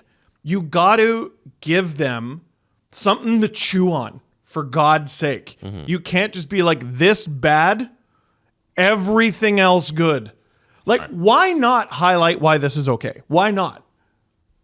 What's wrong with that? I think the dangerous territory I think that Adam's referencing is like you can't really pick and choose what if something's legal, then it's legal, then you leave it alone. You can't really pick and choose which legal hits you're explaining, right? It'd be nice. Sure you can. It'd be nice and helpful, but then you're angering fan bases when it's like, oh, there was this legal hit. Why wasn't that? Where's my explanation for that? Well, so anger them all. I think, yeah, well, it's They already are. Easier, They already are. Well, then. It's easier to do. We're doing the same thing across the board as to pick and choose which ones we're going to explain. So I understand it becomes more complicated for them to just pick and choose. And I'm asking them to do what's not easy. I'm asking them to take initiative and have some fucking pride. And they But won't. you're asking them to create more problems for themselves. Yeah. Like if somebody came to your job and was like, "Hey, make more problems for yourself," you'd be like, "No." Like that. People always ask me to make more shit. No, but I'm more problems, not more content. It's not a problem. It's a solution. No, More but people will it would understand the sport. it would be a problem if just like I said, like you're choosing what to explain and what not to. The problem is the sport is wildly unpopular compared to their competition. Steve, that's not you're the point. not. But I'm talking listen about to this Jesse's specific point here. instance. I am. Like you. Then we're talking about like, hey, there's blatant stuff we can point to towards like biases, and there's other things that because if you do, hey, we're doing this Rangers video next week. There's another Rangers video. Then there's actual like things here that people look at and they're like, hey, why are you doing? You're creating more instances of fan bases to get angry at the content you're making. The best thing that they think that they can do, whether it's right or it's wrong, is only appear when they believe there is a reason to appear. Does that make sense? It's like, so when I said on Monday night, I'm like, somebody said, you guys complain about the refs a lot. Are there any instances of a good refereed game? And I said, yes, when you don't hear about them. Yeah. Right? That's how player safety should look at this, is that if they're well run, and they're not, and I'm with you. So why not highlight hits that are good? Well, and this is the thing. I don't think you're wrong on that in a vacuum. But I think that what Jesse is saying is, let's say you use the Trouba hit as the example of why this is a good hit. What it then creates is a benchmark for which the next time he gets suspended for a hit, Rangers fans go, but you said that this is and it creates this whole thing. And man, imagine having a precedent to look back on to help guide your decisions. And they do internally. Isn't that how any good business is run? They do internally. They have video sessions with the refs on this. They have video sessions with the teams, the players, the general managers, everybody. They just don't release it to the public. And whether or not that's the right call. They treat us like children. They don't treat us like educated sports fans, and they intentionally keep us dumb. Well, maybe that changes because listen, Gary's not going to be in power forever. I know he is. He's until he's not. Yes, he is. I thought it was interesting. Moving on to the next subject. Sure. That the NHL scheduled 16 games last night. That's so cool. But it's a Tuesday night, and it happens to be the night the NBA opens. I didn't even realize Could they have picked a better night for this? I don't think you're losing fans. No? To be perfectly You think they're honest. too silent? I think they're two different audiences. The ones that are going to sit down and watch Celtics, Knicks, as opposed to like a hockey game. Okay. I like it. I'm tired of the NHL ducking the other leagues. Go head to head. What I was going to say is Saturday, Sunday nights are big football nights and Monday nights are actually big football nights too. I would like to see this happen on a Saturday. Mm-hmm. That'd be nice. That's a big NHL night. Monday is in hockey terms a national night in Canada. Would love to see it happen on a Monday or a Wednesday, another national night. It's Saturdays, Mondays, and Wednesdays, and I guess because when you run 32 teams all out at once, it's very regional. Mm-hmm. But I just feel like if we're gonna build nights, Tuesday night's not the NHL's night. They have chosen their 3 nights: Saturday, Monday, Wednesday. Yeah, I don't know. Why not put it on one of those? Is my question. Yeah, it didn't really make sense. It also, like, I don't know about you guys, but it didn't affect my viewing at all. No, not at all. I watched the Leaf game, like, And they don't do anything about it in Canada either. Yeah, was the broadcast, the Frozen Frenzy thing, available to us? Like, no. Like, so I didn't notice that there was 16 games on. So I don't know. I had picture on the TV, and the other one was Celtics Knicks. Like, and then that was a blowout, so that went off there, and I threw on another hockey game. Right. Yeah, It didn't affect my viewing at all. Especially when I have an LFR, it's difficult to watch another game anyway. Yeah. I do like the nights where I can watch the late game as well, something like that. I watch a lot of hockey Sundays. For some reason. Yeah. Like, it's, I don't know, there's nothing else on. The other thing I wonder, I forgot. Well, sorry, there's football, but I don't watch it. Because I was talking about the picture-in-picture I threw on. The only other game available was Bruins. The Bruins. No, it was the Florida game, Florida Minnesota, I think, or maybe it was the Bruins game. I forget. But all of the games that were on, there were so many games on. We couldn't watch any of them. Like the Habs game was regional on TSN. The Winnipeg game was regional on TSN. The Flames game was regional on Sportsnet. Every single game that was on, they were all on. They were all regional games, and I got the blue screen of death on the bell box where this programming is not available in your region. So I literally couldn't watch them. It didn't mean anything that all the games were on. Oh, but Steve, don't you have Yar Métis Plus? No. Like, People seem to like that. For all. it's fucking stupid. Didn't affect my viewing at all. Okay. All right. Now, Forgot about that. you would have missed this. You would have missed this because all of the games last night were regional, and therefore you wouldn't be interested. You wouldn't like it. It's regional. But the Red Wings beat the Islanders, and they beat them 1-0. How many shots did the Red Wings have? 10. 10. That's actually been stat corrected to 11. Oh! They had 11 and it got stacked. Oh, okay. Well, the box score was not updated then, so it's 10. Clear as Fair enough. That's great. That- Not very many. So that's fucking hilarious. Alex Lyon, first, second, third, fourth, fifth star. Man, the Red Wings have found a goalie. There he is. They needed 7 guys, but they got him. They found him. Good Jeez. for them. They had nearly as many goalies as shots. Yeah, That was man. that's unbelievable. And that is, any Islanders fans listening, that's an Islanders ass loss. Oh my God, Dude. the Islanders, so by the tough. way, they are tied for second last in the league in goals, and some of the that teams tracks. that they're tied with are bonkers. So San Jose is the least amount, not surprising, especially with Celebrini out. But the teams they're tied with are Nashville, Philadelphia, and Edmonton. Okay. 14 goals apiece. The difference between the Islanders and the Oilers is that the Islanders don't allow goals and the Oilers have a lot. The Islanders are a -1 on their goal differential. The Oilers, for a differentiator, and obviously the Oilers have not started well, -13. They can make that up in a weekend. Yeah, of course. Yeah. I know. I just think it's interesting. the Nashville Bruins game was the other game that Sportsnet was showing. Right. With that we could watch that available to people in the Toronto region. And Nashville won. Yeah. Whoa, that's crazy. Yeah. They won. They actually won a game. Good for them. That's good. Feel good for the press. Hey, it's been announced today, by the way, that for Utah HC, Sean Dursey will be out 4 to 6 months, and John Marino will be out 3 to 4 months. So Maverick Lamoureux, who is 6'7" every time he steps on the ice, has been recalled. And listen, that flippin' sucks because Marino and Dursey were, bound to have great years, and they were both of them in successive years great acquisitions for Utah. But I am excited to see Maverick Lamoureux. That was the whole thing with Utah is, well, on top of having an arena, hey, they completely rebuilt their decor, and half the guys they got are gone. Yeah. And most of the right. I also wonder if this Lamoureux experiment doesn't work out, or they find that they need some more puck movement. Does a gently used Timothy Liljegren appeal to you? Or you can have Connor Timmins back. No, you Actually, can't. I like him. you can't. I'm growing on him. Connor Timmins, Timmins He's growing on me. He's now worked his way into a back-to-back situation. I They know. didn't rotate him out. That's crazy, eh? No, Liljegren to Utah makes a lot of sense. Same with Edmonton. Edmonton. Liljegren to Edmonton? Yeah. No, I don't want that. I know, because he'll be great. Yo, but I'm telling you, look at Edmonton's decor. I want him They to could go use to a guy like Utah that. and have an okay career. I don't want him to go to Edmonton and immediately win the cup. Yeah, well. Oh, man. Shit, that would make perfect sense. Yeah, a third pair of Liljegren Dermott. Oh, kill me. Kyle Dubas from Pittsburgh going, I was right the whole fucking time. Watching from the couch. Yeah, so I thought I'd bring that up. This is also interesting, guys. Nah. I love this. Penguins NHL rank by expected goals per 60 at 5-on-5. Oh.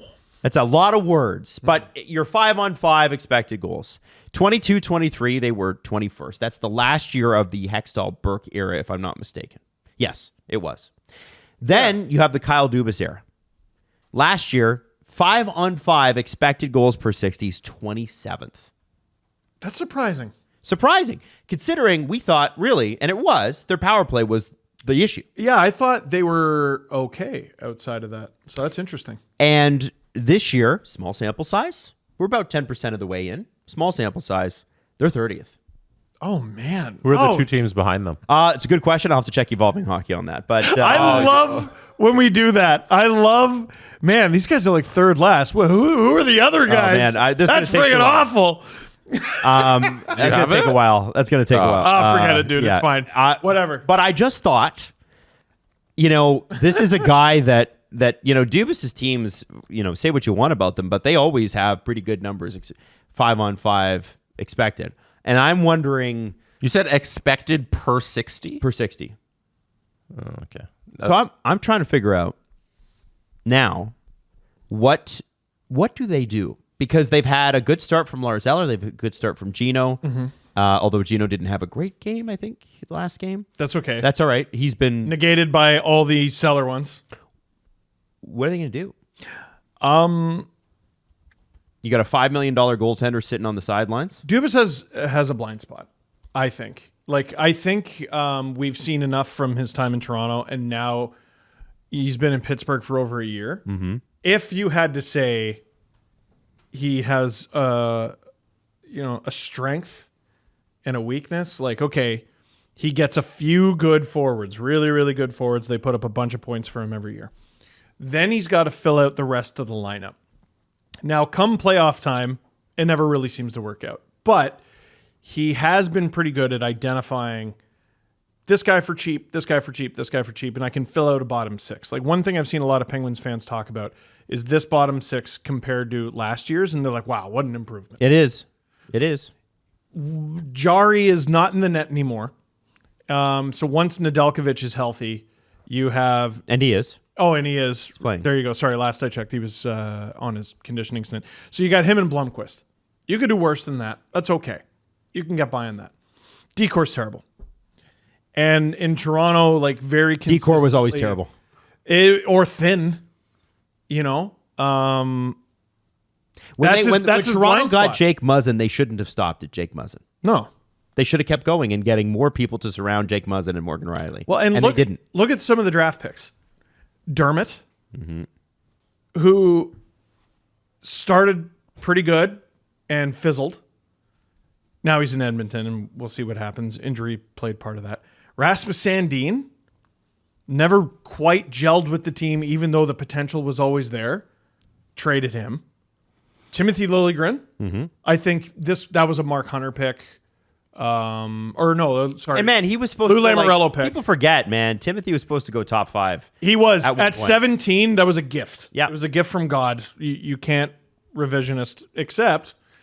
That's what we knew at the time. You know the best defensive draft pick Dubas made as with the Leafs?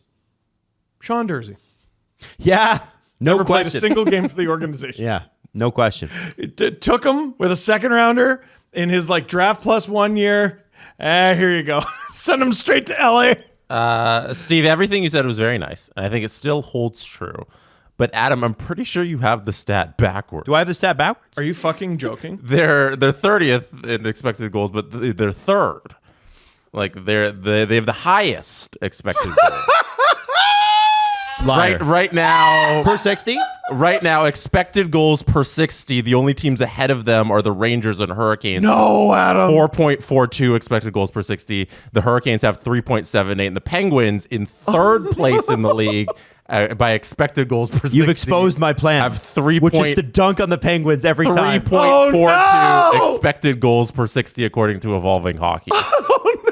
Yeah, you got the stat backwards. So if we rank them by in reverse order, they'd be 30th. So I was right.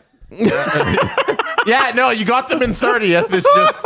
It's just Look who's down there at the bottom. It's good if we. Oh, wait, reverse no, it's order. the top. Yeah, Stop fucking with it. Oh no, I reversed it to make it look like he was right, but You see? yeah, you got the stat backwards. Oh, well. Also, Oh, no. I believe the previous 2 years would have been Is that 5-on-5, though? a regular. I assume so. Because it's supposed to be 5-on-5. That's Oh all my I want to God, check. that's funny. No, strength. Yep. Okay, good. Just making sure. Strength. I set strength 5 on Well, shit. 5. Dumbass. I have expected goals per 60. This is evolvinghockey.com where you got the site. We can even do the other years. Let's see if you got. Oh, man. I bet you no. the other years they're great. Oh, heavens. Are the other years good or bad? Okay, so expected goals per 60. I'm doing this live with everybody. Yep, no, you got the other years backwards too. Last year, expected goals per 60. Shit. No, I read the thing wrong. I had expected goals. We know. No. Here's what I got. Here, check this again. Expected goals against per 60. Oh, see, that's a completely different. I said the wrong thing. Totally different stat. I'm sorry. That is me. Expected goals against per 60. Okay. That's my bad. No, this was all your bad. I'm going in depth about like his draft record and shit. No, but oh it's- my Or God, You weren't wrong about the draft record. Expected goals No, I'm against definitely per right 60. there. But Yeah, they are. Yeah, they're. That's 20 23-24, though. That's They're this year. sixth. Yeah, so they're sixth. So yeah, that's you're right. six worse though. Yeah. Yeah, that's what I mean. Yeah, so Oh, I okay. wasn't wrong. So you're On that. yeah, expected goals against per 60. Right. Did you say against? I said it for, I meant again. I'm sorry. Okay. So- So you just said for and against. That's When I was talking a about lot their less shitty egregious. defense, I was accidentally right. No, but So- you were right. You were right about this. Expected the goals. best. Expected goals against per 60. Yeah, Yes. they're 30th. I Yes. apologize. So you just messed up for and against. That's a lot less. That's kind of a egregious. big deal, though. Still kind No, of a big but screw up. It's a little. It's a lot more forgivable than just doing Hey, the stat. forgivable. Let's go. forgivable. No, you got the All right, forgivable. now, one other thing I wanted to bring up. Against. Yes. Wait, There's been, shouldn't we finish? well, No, Steve was. I interrupted Finish your point. Finish about the Penguins. Yeah. Sorry, He needs to build better but I decors. feel like I interrupted for a good. ignores reason. goaltending, ignores defense.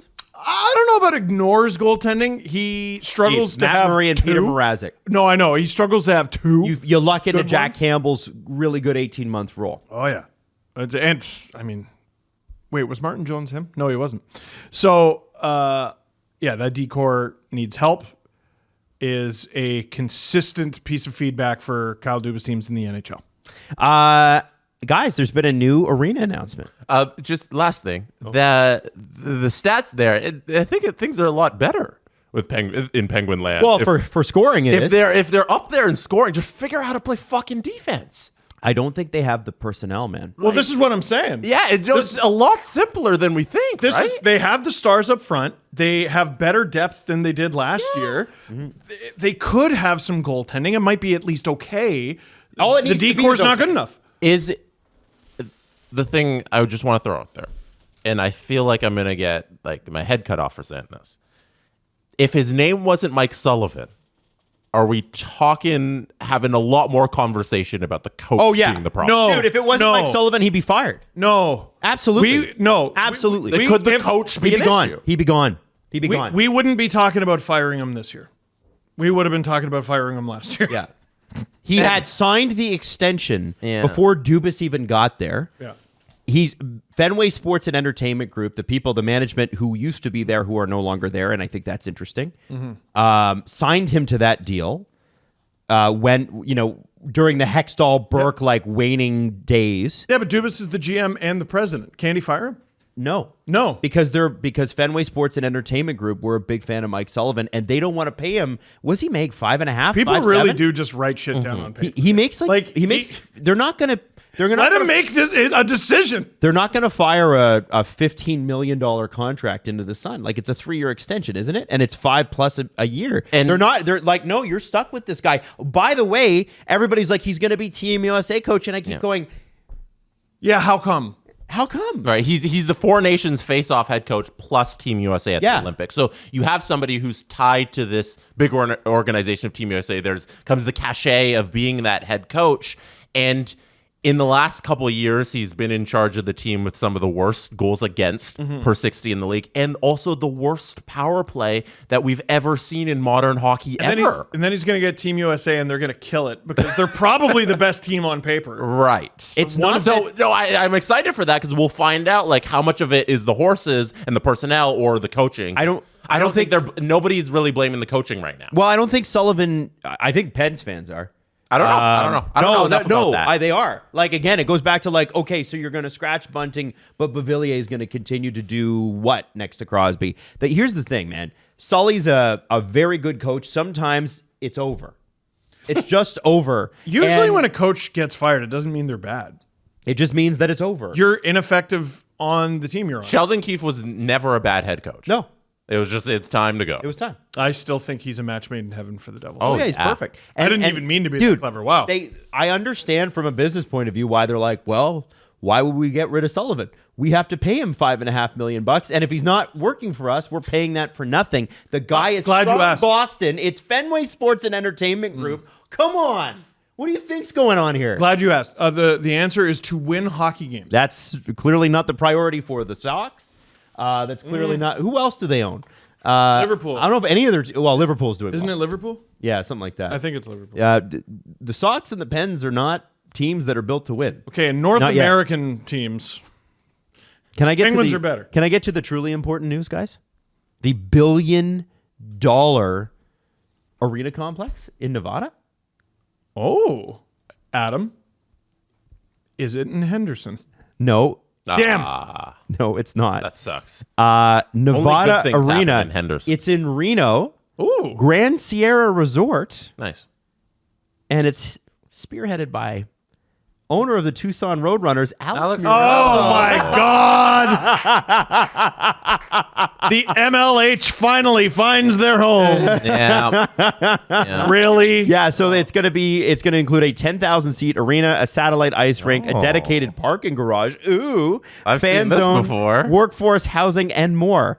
There will be tax increment financing as a part of the public funding mechanism. Let me guess. There's some nice drawings and graphics. Oh man, of- there are so many drawings and some- graphics. Do you want me to send it over? No. Okay. I want to move on from this as quickly as possible. I just wanted to let you know it's No, there. they're building another monorail in Ogdenville. Yeah, dude, I'm like, telling did you hear that, Steve? The monorail's coming. By gum, and put them on the map.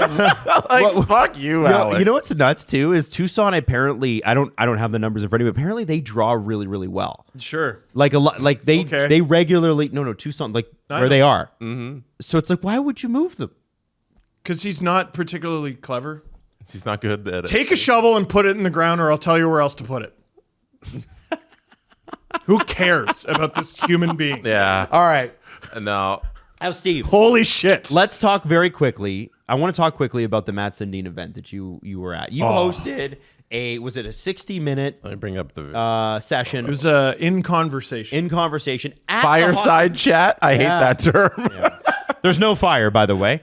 And strangely enough, there was originally we had proposed that this be an SDP, but the Hockey Hall of Fame Would have been easier. the Hockey Hall of Fame doesn't allow podcasts because everybody and their mom would request podcast space. So they said, how about we just make this easy and say no to everybody? So it was just Steve Yeah. and Mats And 200 people. And Jesse was at the game and I had to stream so we couldn't be there. But very, very cool. You wore your Djurgården's jersey. Yeah. Which Mats was a member there. I think he's a part owner now. Is he not? I'm not sure. I couldn't confirm that, but I know he played there. And so tell us how the event went. This is very cool. Oh my god. Okay, Matt so had his arm around you, Steve. I know he's so big. I gotta stop taking pictures with people who are 6'5", because everyone's gonna think I'm friggin' 5'3". So that's the Hockey Hall of Fame like trophy room. So beautiful. If you've ever been there. So what they did someone sent me a really funny tweet. They said, "Did the Stanley Cup take this picture?" Because the stage we were sitting on and where the person taking this photo is standing is right where the Stanley Cup is usually. It wasn't there at the time. No. Okay. So no, that would have been a little salt in the wound. But I was gonna say, if you did the event with the Stanley Cup and Mats, oh my God, that would Matt's name isn't on it. Yeah, so that's why it's a bit of a problem. But so here's what I didn't know: the trophy room, which has obviously the Stanley Cup, the Hart, the Vezina, the all of them, they're in these big giant cases. And I saw the rundown, and they're like, "Oh yeah, they're going to take all the trophies out of the room so that they can put all the seats." And what I didn't know is all the trophies are actually on, like all those stands, those giant stands that the trophies are in, are on wheels. Oh, I had no idea. Well, that's really smart. Yeah, they're locked in really tight, so obviously, like idiots like me can't stumble into them, Knock 'em over like Abe Simpson. So, but they cleared out the room amazingly fast. They set up 200 chairs, and you know, after our show on Monday, I went downstairs and I finished listening to Matt's audiobook and was writing my questions. I was going through the audience questions that I was sent, and I'm reading the rundown, and I'm just like, oh, they go, oh, meet and greet with the Swedish ambassador. Like the ambassador to Canada from Sweden was at this event. I believe she's the second woman from the left on that photo. And no, the left. No, that's your other left. No. No, the one. Ironically, the one that you circled there is Amy Stewart, who wrote the book with Mats Sundin. The blonde with the blonde. Yeah, she wrote. She's awesome. Yeah. No. Oh, yeah. Absolutely awesome. So that morning, and this is important to the story. My wife has started putting strawberries in jars to preserve them more, and I went to grab them. Fell right out of my hand, shattered on the floor. That sucks. So we got to clean it all up. We were here, and I'm dropping shit all over the floor. We get there, and I'm pouring myself a coffee, and my hand is like this. Like, so the part of the reason I called Shaking for anybody listening. Yeah, I was shaking. Sorry.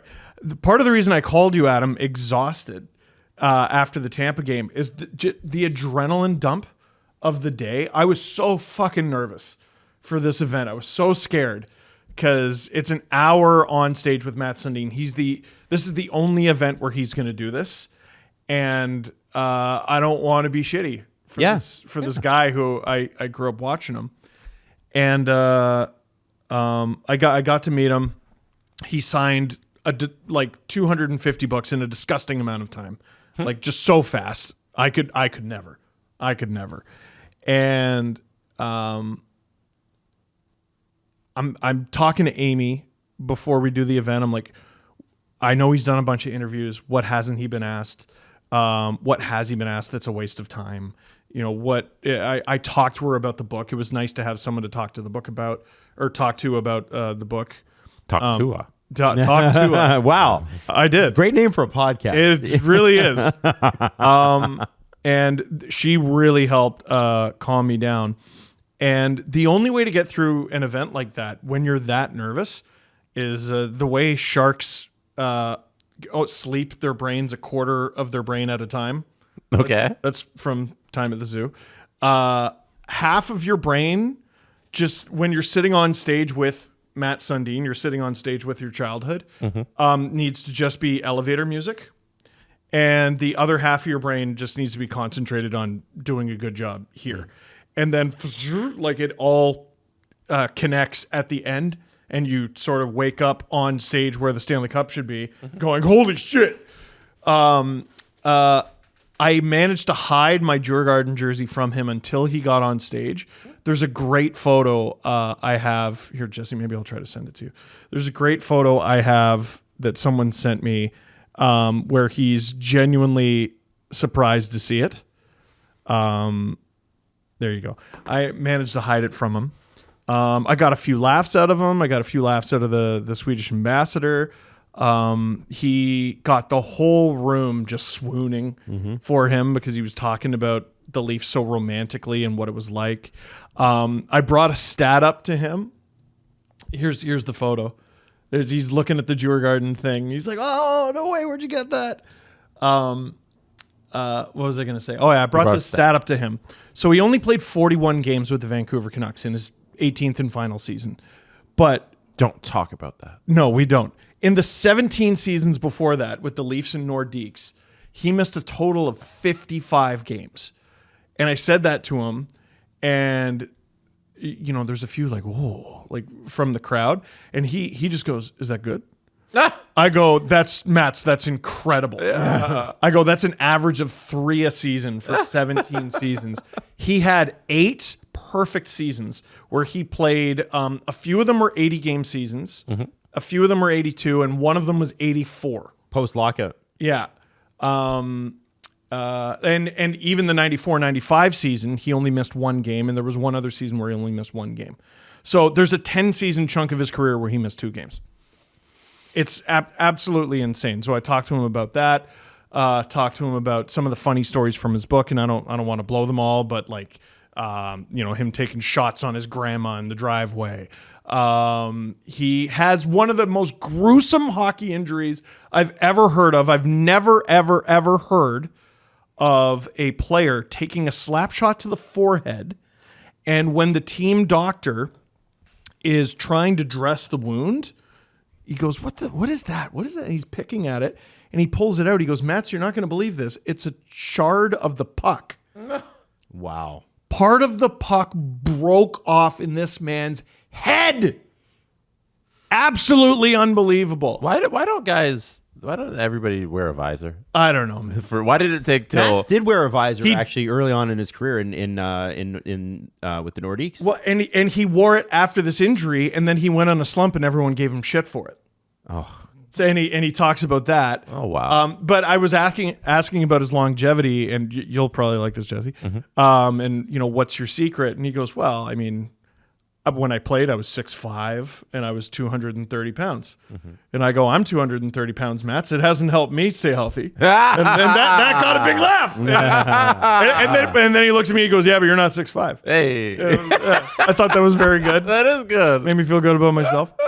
I wish we were allowed to tape it. Oh, me I too. know. That's okay. We got lots of pictures. Yeah, I wish there were like clips. I'm sure Fans have some people yeah.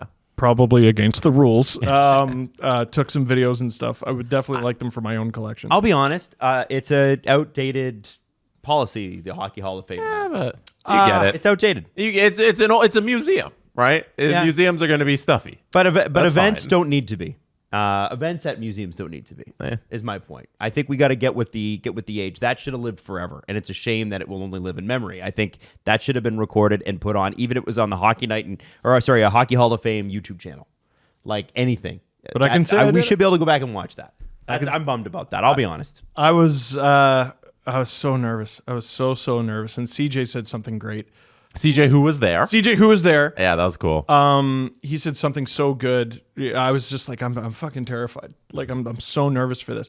And he goes, well, that's because it means something to you. So like, this is a good thing. This is like a pressure is a privilege sort of situation like that. I've done these before. It's weird when a professional athlete is like, it's game 7. You're like, how you feeling about that? And they're like, it's just any other game. I'm like, I don't fucking believe you. Yeah, No, it's not. Are you kidding me? You get behind closed doors and then No, you think last year game 7 against Boston was just any other game for Austin, Mitch, Willie, and Tavares? Yeah, I do. It was October game. So yeah, no, you should be nervous for an event like that, Steve. That's a huge deal. Yeah, I was pretty jacked about that. Yeah. I was pretty jacked. Yeah. I got to do my own little book signing after. I did not sell as many. as Mats, you mean? It was his event. Oh, yeah, it's his you know event. what? That is something I'd like to point out. So the moment I was asked to do this event a month and a half ago or something, I was shocked. And it wasn't just that I was asked to do it. I worked at Sportsnet for 9 years. Sundin's publisher is Simon & Schuster. My publisher is HarperCollins.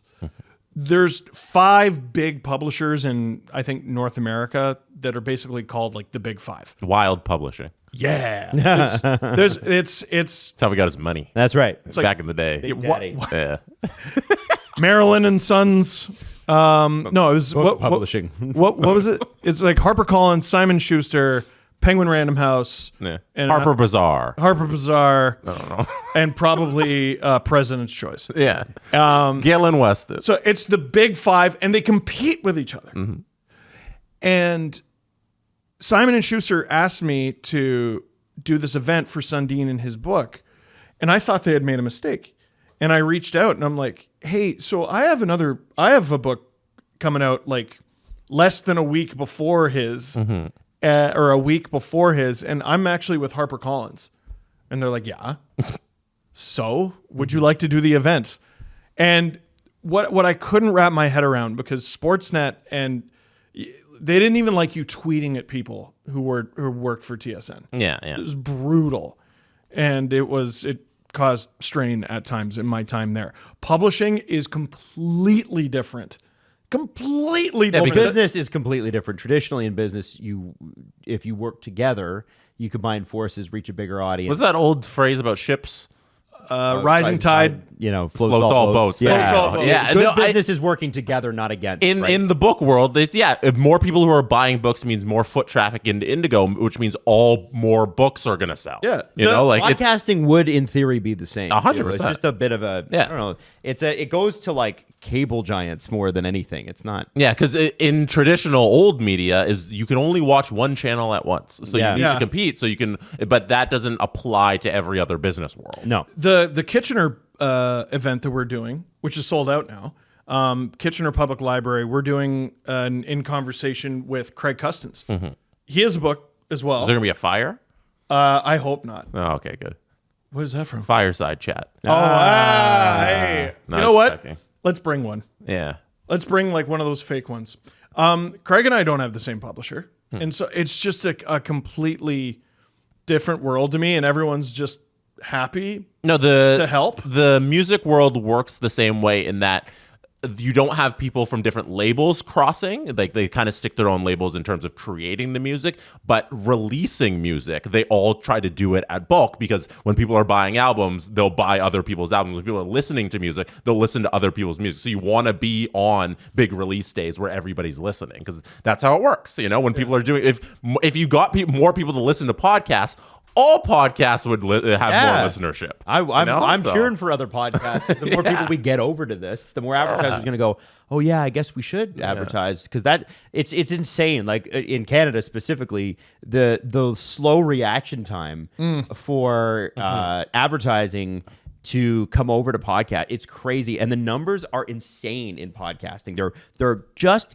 killing radio and television, and broadcasters are like, nah, but we got 25% less of the audience that we used to have. You should spend more with it. We're going to use our internal player that no one wants. Sure, we'll do that. Yeah. I'm beating a dead horse here with the examples, but like Barbenheimer. Barbenheimer was a revolution in people going out to the movie theater, because there was multiple things to see, and both the movies combined created this influx of people going to the movies. And imagine if they were like, no, we want our own advertising separate from them. No, combine shit and it's all gonna go. Who's going to go to the theater to watch 5 hours of movies in one day? And millions of people said, me! Yes, yeah. And they couldn't wrap their heads around it. So I just thought that was something that was really, really cool. It's a great book. Get his, also get mine. While you're there. I'm on the bestsellers list. I want to stay there, MF. I mean, what a warm guy. Here's what I'll say about his book, because I think this is important for Leaf fans. Leaf fans now have a very complicated relationship with Mats Sundin. And I think there's almost this air of abandonment. So he left without a trade. And you feel how you feel about that. He had the right to stay here. Yeah, could have helped the team if, he was traded. He didn't want to go. He wanted to stay.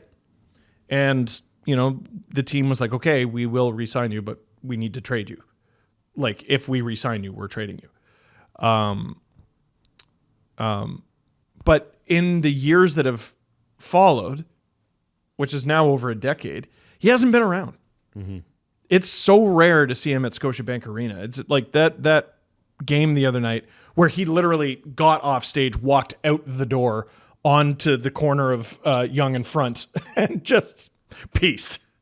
He went straight to the game. Everyone was talking about, oh man, what happened to his voice? I guess he wasted it on me because for the whole hour, his voice sounded fine. And then he got on Amazon and he sounded all hoarse. Or maybe it was just the Leafs having a really good start to the game. But if you read the book, I get the impression, and I got this impression even more when I spoke to him, that he'd be open to working here. He'd be open to working here. He'd be interested in having a permanent fixture with the Leafs in some way, shape, or form. But the other thing I really got to appreciate is, man, that dude loves home. Mm-hmm. He loves home and home in Sweden, and it always has been. He got to a point where Toronto, felt like home. He would speak to everyone in English. He would think and dream in English, even though it wasn't his native language. But home is where his wife and kids are, and that's Sweden right now. But I think sometime within the next 5 years, I would expect him to work for the team. Yep. You'll feel a connection to this player that you lost. I want to quickly really mention that we didn't, or you hit. I know you're ready to hit the extra, right? Go ahead. We didn't hit the Four Nations Cup jerseys. I haven't seen them. Do we care? Yeah, I think we could do it on Friday. Okay, we can do it on Friday. I care about what was jerseys. interesting I is they didn't put out the promo, but they put out like a release and had 4 players in it and released the jerseys, I think, before that they thought that they were. So there's like a whole... Oh, they screw it up? Yeah, I think they screwed up the... Oh, no! Yeah, but anyway, the jerseys are out there available and we can kind of rate them on Friday. How's that? Got it. Sure. Okay, so throw it out there. Jesse, you can fire that out. And don't forget, Oshawa Generals, Peterborough Pete's in Oshawa, Sunday. That's it. Oshawa. Doll. Oh, yeah, U2s. Go home and do what you want with it. Don't take it! Take it! Oh, wow.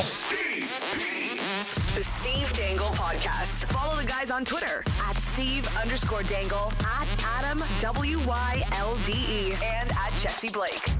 Connection complete.